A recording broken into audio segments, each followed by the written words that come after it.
నాకు ఎలాంటి ఇల్లీగల్ వ్యవహారాలతో నాకు సంబంధం లేదు. ఫోన్ ట్యాపింగ్ అని చెప్పి లీకు వీరుడు రేవంత్ రెడ్డి గారు పాపం డైరెక్ట్గా ప్రెస్ కాన్ఫరెన్స్ పెట్టే దమ్ము లేదు, డైరెక్ట్గా ఆధారాలు ప్రజల ముందు పెట్టే దమ్ము లేదు, ఏముందో విషయం ఎవరికి తెలియదు.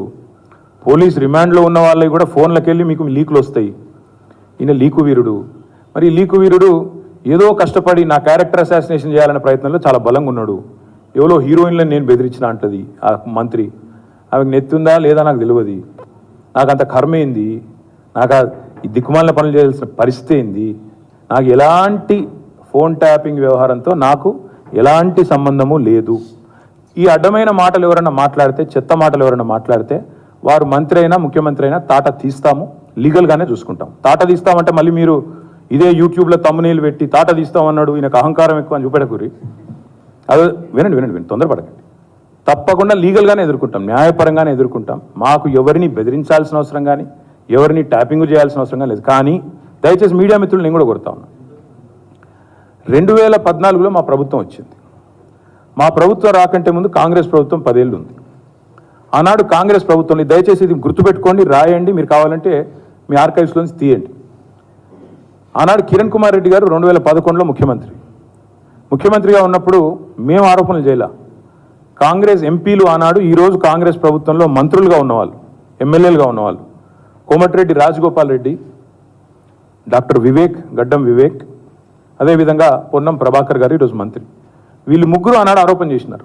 సుఖేందర్ రెడ్డి గారు కూడా ఉన్నారు అనుకుంటా. అప్పుడు మా ఫోన్లను ట్యాపింగ్ చేస్తున్నాడు కిరణ్ కుమార్ రెడ్డి, తెలంగాణ కాంగ్రెస్ ఎంపీల ఫోన్లను ట్యాపింగ్ చేస్తున్నాడు కిరణ్ కుమార్ రెడ్డి అని చెప్పి ఆనాడు కాంగ్రెస్ ఎంపీలు అప్పటి కాంగ్రెస్ ప్రభుత్వం మీద ఆరోపణ చేశారు. సరే, ఆ తర్వాత ముఖ్యమంత్రి గారు నేను చేయట్లేదు అన్నాడు, అది వేరే విషయం. నేను రేవంత్ రెడ్డి గారిని కూడా కోరుతా ఉన్నా, మీరు 2014 నుంచి ఎందుకు, అంతకుముందు మీ వాళ్ళే ఆరోపణ చేశారు కదా, 2004 నుంచి తీయండి. ఫోన్ ట్యాపింగ్ ఏమేమి జరిగింది, ఎక్కడెక్కడ జరిగింది, 2004 నుంచి ఏమేమి కుంభకోణాలు జరిగినాయి, లంబకోణాలు జరిగినాయి అన్నీ తీయండి. ఇంకొక మాట కూడా నేను మిత్రులారా మీకు గుర్తు చేస్తా ఉన్నా, అధికారులు మారలేదు, ప్రభుత్వం మారింది, పార్టీ మారింది.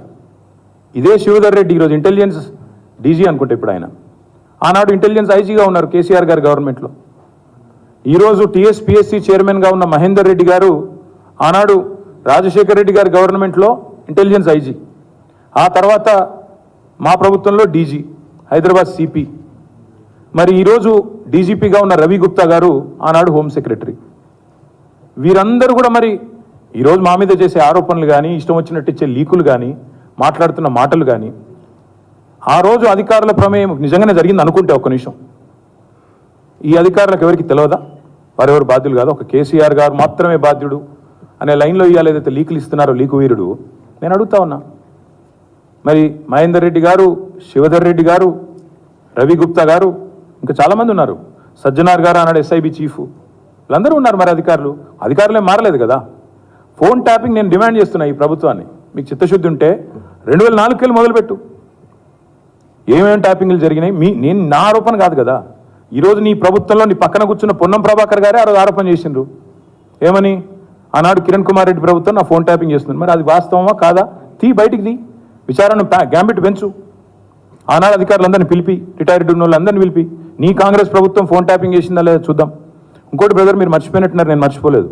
నాకే ఐఫోన్ వాళ్ళు, యాపిల్ వాళ్ళు మెసేజ్ పంపినారు, నీ ఫోన్ సర్వేలెన్స్లో ఉంది అంటే. నేను దాని స్క్రీన్ షాట్ కూడా మీరు చూసుకోండి కావాలంటే, ట్విట్టర్లో అప్పుడే పెట్టినా. నా ఒక్కడికే రాలేదు, అసౌద్దీన్ ఓవైసీకి వచ్చింది, ఇంకా కొంతమంది మిత్రులకు ఇక్కడ తెలంగాణలో కూడా, మీ ఫోన్లు సర్వేలెన్స్లో ఉన్నాయి, జాగ్రత్త, మీ ఫోను హ్యాక్ అయింది అని నాకు 2022లోనో 2023లోనో వస్తే నేను బయట కూడా పెట్టినది. కాబట్టి ఎవరు ఫోన్లు ట్యాప్ అయినాయి, ఎవరు చేసిండ్రు, ఇవన్నీ కూడా నాకేం భయం లేదు. మేము చాలా స్పష్టంగా ఉన్నాం, చాలా క్లారిటీతో ఉన్నాం. కాబట్టి దయచేసి నేను మిమ్మల్ని కోరేది ఏంటంటే, ఈ యూట్యూబ్లలో పెట్టి పనికిమాలినలోకి లీకులు ఇచ్చి అధికారికంగా ప్రెస్ కాన్ఫరెన్స్లు పెట్టకుండా రిమాండ్ రిపోర్ట్లు అని చెప్పి లీకులు చేసి ఎన్ని రోజులు బతుకుతారండి, ఎన్ని రోజులు టైంపాస్ చేస్తారు.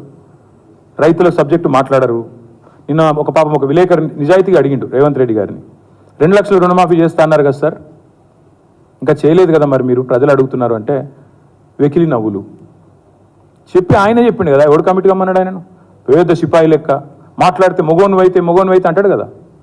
నేను అంటున్నా, రేవంత్ రెడ్డి మొగోను అయితే చెయ్యి రుణమాఫీ, ఎవడాపిండి ఆయన నిన్ను, చెయ్యి రుణమాఫీ, చెయ్యి 2 లక్షలు రుణమాఫీ చెయ్యి, నువ్వే అన్నావు కదా December 9 అని చెయ్యి. పాయింట్ ఏంటంటే ఈ చిల్లర మాటలు కాదు కదా ప్రజలు చూసేది. అల్టిమేట్గా 4 రోజులు నడిపిస్తారు బై టైంపాస్, అటెన్షన్ డైవర్షన్. ఓ రోజు గొర్రెల స్కామ్ అంటాడు, ఓ రోజు బర్రెల స్కామ్ అంటాడు, ఓ రోజు ఫోన్ ట్యాపింగ్ అంటాడు, ఓ రోజు కాళేశ్వరం స్కామ్ అంటాడు. ఇవేనా ఇక? అసలు పని లేదా? మంచిలు ఇచ్చేది లేదు, సాగునీరు ఇచ్చేది లేదు, పంటలు ఎండితే పట్టించుకునేది లేదు, రైతులకు రుణమాఫీ లేదు, కొత్త ఇన్వెస్ట్మెంట్లు రావు. ఇవేం చెప్పరు. ఇడికెళ్ళి కంపెనీలు పారిపోతుంటే మాట్లాడరు. ఇవేం ఉండవు. ఏముండాలి? మమ్మల్ని అందరినీ రాష్ట్ర ప్రజలను పిచ్చోళ్ళని చేసి వీళ్ళు పోతురట, వాళ్ళు పోతురట, వీళ్ళు జంపట, వాళ్ళు జంపట, వాళ్ళు చెప్పుడు మీరు రాసుడు. బాగుందా?